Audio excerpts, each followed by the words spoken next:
Hello दोस्तों, आज बात करेंगे अपन उच्च माध्यमिक परीक्षा 2019 जो पुराना पेपर है उसी क्यों ज़्यादातर एग्जाम में पुराने क्वेश्चंस ही रिपीट होते हैं। ठीक है। आज इसमें दे रखा है इसमें ये एग्रीकल्चर केमिस्ट्री कृषि रसायन विज्ञान यानी 2019 एग्रीकल्चर कृषि रसायन विज्ञान का है। ठीक है। ये भी टोटल कितने हैं? 56 नंबर का है। कितने हैं? टोटल 56 नंबर का है। अब इसमें पहला क्वेश्चन दे रखा है मृदा का जन्म, निर्माण या वितरण का अध्ययन मृदा विज्ञान की किस शाखा में यानी 1 नंबर का है। तो जो अपन सोइल के बारे में जो अपन स्टडी करते हैं उसको क्या कहते हैं? अपन पेडोलॉजी। क्या कहते हैं उसको? पेडोलॉजी। इसमें आएगा पेडोलॉजी। दूसरा दे रखा है फसल व सोइल, ये दोनों के बारे में अपन अध्ययन करते हो वो एडोपोलॉजी। दूसरा है सामान्यतः खनिज मृदा में कितना प्रतिशत जीवांश पदार्थ यानी इस खनिज मृदा होती है उसमें जीवांश पदार्थ कितना परसेंट होता है? 5%। जीवांश पदार्थ कितना होता है? 5%। वैसे खनिज मृदा होती है 45। ठीक है। नेक्स्ट क्वेश्चन दे रखा है इसमें मृदा कोलॉइड्स में असमान गुणों वाले अणुओं के मध्य आकर्षण को अपन क्या कहते हैं? ये भी 1 नंबर का है। फोर्थ है मृदा में अधिकांश पाए जाने वाले दो धनायन का नाम लिखिए। दो धनायन का नाम लिखिए। नेक्स्ट क्वेश्चन दे रखा है इसमें पांचवा बरसीम की फसल के लिए भूमि का उपयुक्त पीएच मान लिखिए। ज़्यादातर पीएच रटना है आपको 6.5 7.5। बरसीम 6.5 7.5। ये भी 1 नंबर का है। ये भी 1 नंबर का है। नेक्स्ट जिप्सम का रासायनिक सूत्र, ये इसमें CSO4 2 दो जल के अणु।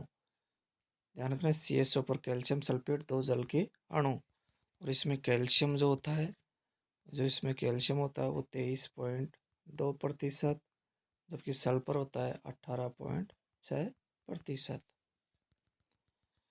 नेक्स्ट दे रखा है पौधों के लिए कोई दो मुख्य पोषक तत्वों के नाम लिखिए। नाइट्रोजन, फास्फोरस, ठीक है, या पोटास। नेक्स्ट है इसमें 8वां जो क्वेश्चन दे रखा है आग्नेय व अवसादी चट्टान में रासायनिक भौतिक परिवर्तनों के उपरांत बनी चट्टानों का नाम लिखिए। 1 नंबर का ये भी। 9वां क्वेश्चन है नील हरी चावल किस फसल के लिए सर्वाधिक उपयोगी? एक या जो ब्लू ग्रीन एल्गी, ये किसके लिए? चावल। किसके लिए? चावल। और इसका दूसरा जो नाम है बीज इसका साइनोबैक्टीरिया। इसका क्या नाम है? साइनोबैक्टीरिया। इसमें जो एक स्ट्रक्चर पाई जाती है हेटेरोसिस्ट, उसकी वजह से नाइट्रोजन फिक्सिंग होता है और अपन ये चावल की फसल में यूज़ करते हैं नीलहरी शैवाल। और इसकी 4 प्रजातियाँ होती है एनाबिना, नोस्टाक, साइटोनिया, असिलिटोरिया। ठीक है, ये इसकी 4 प्रजातियाँ हैं और अपन धान की फसल में अपन यूज़ करते हैं जैव उर्वरक के रूप में। नेक्स्ट दे रखा है बलुई दोमट मृदा की धनायन विनिमय क्षमता कितनी होती है? तो बलुई दोमट मृदा की धनायन, वैसे धनायन विनिमय क्षमता सबसे अधिक होती है हुमस की। किसकी होती है? हुमस की होती है। सबसे हाईएस्ट धनायन विनिमय क्षमता हुमस की होती है। उसके बाद में होती है वर्मी कंपोस्ट और उसके बाद में होती है मोन्टोमोनोलाइट, जबकि इसकी तो सबसे कम होती है। दूसरा दे रखा है धान में खैरा रोग किस तत्व की कमी से होता है? धान में बहुत बार क्वेश्चन आता है, ये एवरी क्वेश्चन क्वेश्चन है और ये 1 नंबर का पूछा है इसमें। ये जिंक की कमी से। किसकी कमी से? जिंक। और वह फास्फोरस की अधिकता के कारण। फास्फोरस की अधिकता के कारण। और ये जो खैरा रोग लगता है ये कौन सी जो धान में हो, ये नर्सरी स्टेज पे। कौन सी स्टेज पे लगता है? ये नर्सरी स्टेज पे। और इसकी जो खोज की थी YL नैन ने, Pantnagar Uttarakhand. Very most important question. YL नैन ने, पंतनगर उत्तराखंड। मृदा में कार्बनिक पदार्थ की मात्रा एवं धनायन विनिमय क्षमता के संबंध को समझाइए। तो मृदा में कार्बनिक पदार्थ होता है मेनली 5%। कितना होता है? 5%। अगर बात करें तो पश्चिमी राजस्थान की जो मृदाओं में कार्बनिक की मात्रा होती है 0.1%। 0.1% पश्चिमी राजस्थान में। ये भी 1 नंबर का है, ठीक है। नेक्स्ट क्वेश्चन, एक उपभोक्ता दूध में पानी की मिलावट का पता लगाने के लिए किस उपकरण का प्रयोग करता है? तो जैसे इसमें दूध में पानी की मिलावट लगाना अलग अलग परीक्षण होता है, जैसे आयोडीन परीक्षण है, अंसा परीक्षण है। तो अंसा परीक्षण होता है यानी भैंस के दूध में गाय के दूध मिलाकर बेचना, उसको क्या करते हैं अपन, हंस क्या कहते हैं उसको, अंसा परीक्षण। अब वर्मी कंपोस्ट बनाने की विधि को समझाइए, ये 2 नंबर का है। तो वर्मी कंपोस्ट सबसे ज़्यादा किसे, केचुए से बनती है, किसे, केचुए से। और वर्मी कंपोस्ट बनाने के लिए क्या है कि छायादार स्थान हो चाहिए उसमें, और उसमें टेम्परेचर भी कितना, 25 से 30 डिग्री सेंटीग्रेड, 25 से 30। और नमी कितना चाहिए उसको, 30%। नमी कितना होना चाहिए, 30%, ठीक है। नेक्स्ट है, फसलों में नत्रजन कमी के 4 लक्षण लिखिए, ये भी 2 नंबर का दे रखा है। तो नाइट्रोजन की कमी के, भाई अपन फसल में नाइट्रोजन नहीं डालेंगे तो उसकी पौधे की वानस्पतिक वृद्धि नहीं होगी, और चारे व भूसे की मात्रा भी कम होगी, ठीक है। चारे व भूसे की मात्रा भी उसमें कम होगी, और उसकी जो पौधे की ग्रोथ है, वृद्धि है, वो भी नहीं बढ़ पाएगी। और इसकी जो नाइट्रोजन की जो कमी पाई जाती है, ये पौधे में पुरानी पत्तियों पर जो इसके सिम्टम या लक्षण पाए जाते हैं, जो ओल्ड लीव्स होती है पुरानी पत्तियों पर नाइट्रोजन की कमी पाई जाती है, ठीक है। और ये कई बार क्वेश्चन आता है कि नाइट्रोजन की कमी से फूल गोभी में बटनिंग एक फिजियोलॉजिकल डिसऑर्डर भी होता है, वेरी मोस्ट इंपॉर्टेंट। सो 16 क्वेश्चन, वसा विलय 2 विटामिन के मुख्य स्रोत या इनकी कमी के होने वाले रोग। कई बार क्वेश्चन आता है फैट सोल्यूबल या वाटर सोल्यूबल। तो फैट सोल्यूबल होता है vitamin A, vitamin D, vitamin E, vitamin के। विटामिन ए, विटामिन ए की कमी से कौन सा रोग होता है, रतौंधी। विटामिन डी की कमी से कौन सा रोग होता है, रिकेट्स। विटामिन ई की कमी से होता है नरबंधता, ठीक है। तो इस हिसाब से आपको पूरा इसके कमी के रोगों के लक्षण भी लिखना है। नेक्स्ट क्वेश्चन दे रखा है, न्यूक्लिक अम्ल क्या है, इसके 2 प्रकार लिखिए, ये भी 2 नंबर का दे रखा है। पादावर्धी नियामक क्या है, इसके 2 उदाहरण लिखिए। जो प्लांट ग्रोथ रेगुलेटर हार्मोन्स होते हैं, उनकी थोड़ी सी मात्रा ही उसकी पूरी जो एक्टिविटी या गति को पूरा चेंज कर देते हैं। जैसे एग्जांपल पढ़ेंगे अपन, ऑक्सिन हार्मोन, ऑक्सिन हार्मोन, या साइटोकाइनिन, साइटोकाइनिन, या जिब्रेलिन, या इथाइलिन, ठीक है। तो इस हिसाब से दे रखा है इसमें। अब मृदा प्रदूषण के 4 प्रभाव को समझाई। मृदा प्रदूषण के 4 प्रभाव को, सॉइल पोल्यूशन मृदा क्या क्या प्रभाव डालता है, जैसे मान ली मृदा प्रदूषण सबसे ज़्यादा, अगर मृदा प्रदूषण बढ़ रहा है तो उसमें जितने भी माइक्रो बैक्टीरिया या माइक्रो ऑर्गेनिज्म है वो सबसे ज़्यादा नष्ट हो रहे हैं। भाई माइक्रो ऑर्गेनिज्म कम होंगे तो अपन की जो सॉइल है वो कम फर्टाइल होगी, ठीक है। अब और उसका मृदा प्रदूषण से मृदा का पूरा जो सोइल है वो भी खराब हो रही है, ठीक है। अब दूसरा, मोंटोमोलाइट समूह की पंक्ति का नामांकित चित्र।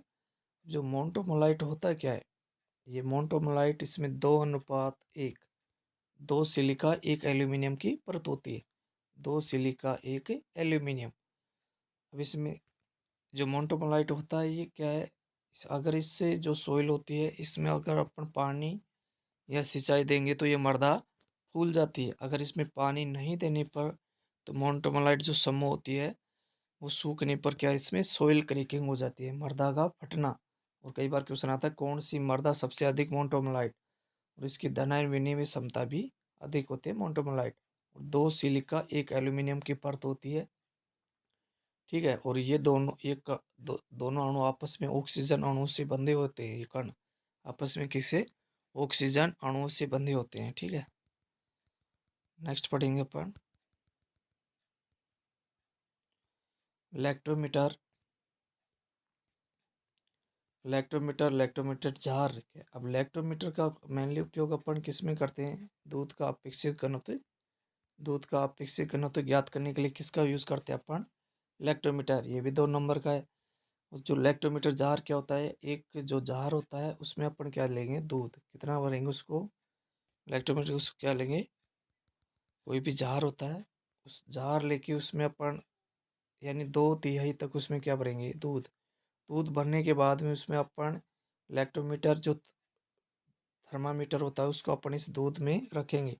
लेकिन ये ध्यान रखना चाहिए कि लैक्टोमीटर जो थर्मामीटर है इस जार की दीवारों से टच नहीं होना चाहिए। जार की दीवारों से सीधा ये दूध में खड़ा होना चाहिए। अगर जब जार ये सीधा जो लैक्टोमीटर थर्मामीटर सीधा खड़ा रहेगा तो उस समय अपन इससे कि अपन रीडिंग ले लेंगे और जो रीडिंग आएगी उसकी पाठ्यांक अपन नोट कर लेंगे। ठीक है। मर्दा निर्माण कारकों को वर्गीकृत चार्ट या नामांकित चित्र द्वारा प्रदर्शित कीजिए। ये भी कितने नंबर का है? 2 नंबर का है। दूसरा क्या है? मर्दा में नाइट्रीकरण को समझाई, यानी नाइट्रिफिकेशन होता है क्या। अब इसमें दे रखा है जैसे अमोनिया, मैं शॉर्ट में बताता हूँ। अमोनिया से क्या है NO2 नाइट्राइट, और नाइट्राइट से क्या बनेगा नाइट्रेट। क्या बनेगा नाइट्रेट।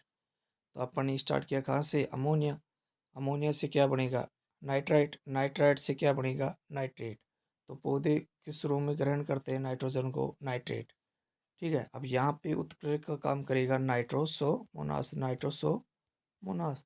जबकि यहाँ पे जो उत्प्रेरक काम करे नाइट्रोबैक्टर। इसी क्रिया को अपन क्या कहते हैं? नाइट्रीकरण।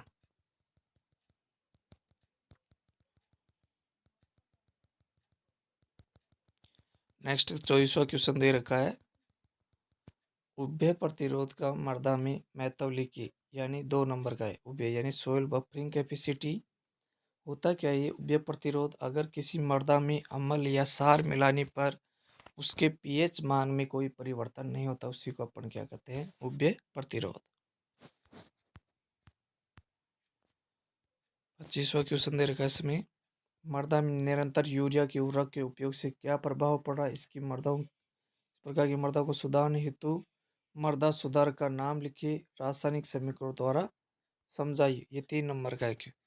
मर्दा में निरंतर यूरिया का उर्वरक, यानी यूरिया कौन सी प्रकृति का है? अम्लीय। तो मर्दा ज्यादातर कौन सी हो रही है? अम्लीय उर्वरक से पटे। इस प्रकार की मर्दाओं को सुधारने हेतु मर्दा सुधारक का नाम लिखिए, रासायनिक समीकरण द्वारा समझाइए। नेक्स्ट क्वेश्चन है दूध को गर्म करने से फट जाता है, इस समस्या बचाव हेतु कौन सा परीक्षण किया जाना आवश्यक है? इसकी प्रयोग विधि का वर्णन कीजिए। ये भी 3 नंबर का दे रखा है। नेक्स्ट क्वेश्चन अनाज वाली फसलों में नाइट्रोजन स्थिरीकरण करने वाली जैव उर्वरक का नाम लिखिए, इसकी प्रयोग विधि का वर्णन कीजिए। अनाज वाली फसलों में जैसे एजोटोबैक्टर और एजोस्पर्लम, और इसकी प्रयोग विधि का वर्णन कीजिए। ये भी 3 नंबर। जो भी एजोटोबैक्टर होता है या एजोस्पर्लम या राइजोबियम, इसको अपन फसल में कैसे प्रयोग करते हैं? पहले तो इसको लेंगे पानी में इसमें गुड़ का घोल बनाकर फिर उसको गर्म करते हैं। गर्म करने के बाद में उसको कुछ समय तक अपन क्या करते हैं? ठंडा ठंडा करने से कि 1 हेक्टेयर में अपन जो पैकेट है जो कल्चर, 1 हेक्टेयर में अपन 3 पैकेट काम लेते हैं। कितने पैकेट? 3 पैकेट। और 1 पैकेट का वजन होता है 200 ग्राम। कितना होता है? 200 ग्राम। तो 1 हेक्टेयर में कितना हो गया? 600 ग्राम। कितना हो गया? 600 ग्राम। तो 1 हेक्टेयर के लिए अपन कितना यूज करेंगे? 600 ग्राम। 3 पैकेट। तो 3 पैकेट का वजन कितना हो गया? 600 ग्राम। और जी 1 हेक्टेयर में जितना अपन बीज प्रयोग में ले रहे हैं, जितना यूज ले रहे हैं, उसको एक पॉलीथीन की शीट पर अपन बिछा देंगे बीज को। और बिछाने के बाद में जो कल्चर है या उसको छिड़क कर अपन उसको मिक्स करके मिलाकर फिर उसको सुखाकर अपन बीज की बुआई करते हैं। नेक्स्ट देखा वायु प्रदूषण रोकने के 8 उपाय का वर्णन कीजिए। वायु प्रदूषण ये 4 नंबर का अथवा में दे रखा है। इसमें मृदा प्रदूषण नियंत्रण के 8 उपायों का वर्णन कीजिए। 29वां क्वेश्चन दे रखा है। इसमें ओलिगोसेक्राइड से आपके ऑप्शन से इसका विस्तृत वर्णन कीजिए। अथवा में दे रखा है, ये भी 4 नंबर का है।